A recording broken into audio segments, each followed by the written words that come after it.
Residents in the Churchill Heights neighborhood are on high alert as law enforcement agencies continue their search for 6-year-old Faye Swetlik. This picture, taken on her school bus Monday, shows the outfit officials say she was last seen wearing. Neighbor Tammy Wesley says her son gets off at the same bus stop as Faye and remembers seeing the little girl and her mom Monday afternoon. We got here maybe between 2:47 and 2:50.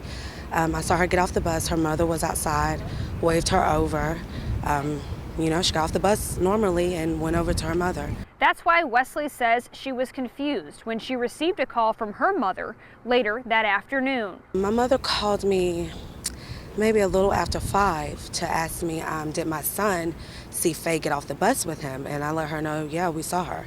He saw her, and me and my husband saw her get off the bus. Deputies say Faye's family realized she was missing after being last seen playing in the yard around 3:45, an hour after getting off the bus. It's one of the worst phone calls this family friend, who did not want to be identified, says she's ever received. I've had some pretty rough phone calls, but it was a pretty rough phone call. She says Faye is a bubbly, artistic little girl who loves to snack on freeze pops after school, her favorite snack. Never did she think something like this could happen. She'd never go to any stranger just willingly, and she's not the type of person to just walk off.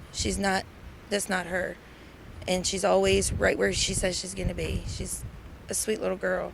With more than 250 law enforcement officers scouring the neighborhood looking for any leads, some neighbors like Wesley are doing what they can to help. I've been out, looking, talking to neighbors and everything. I just, you want to do all you can. This is a baby, and we need to bring that baby home.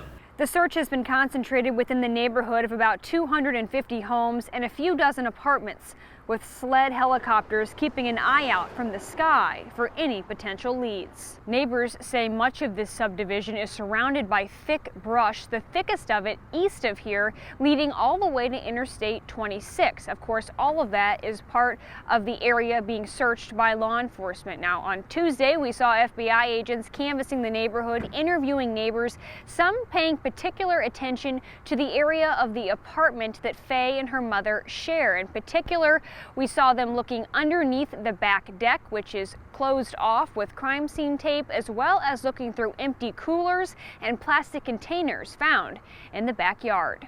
In Casey, I'm Caroline Hecker.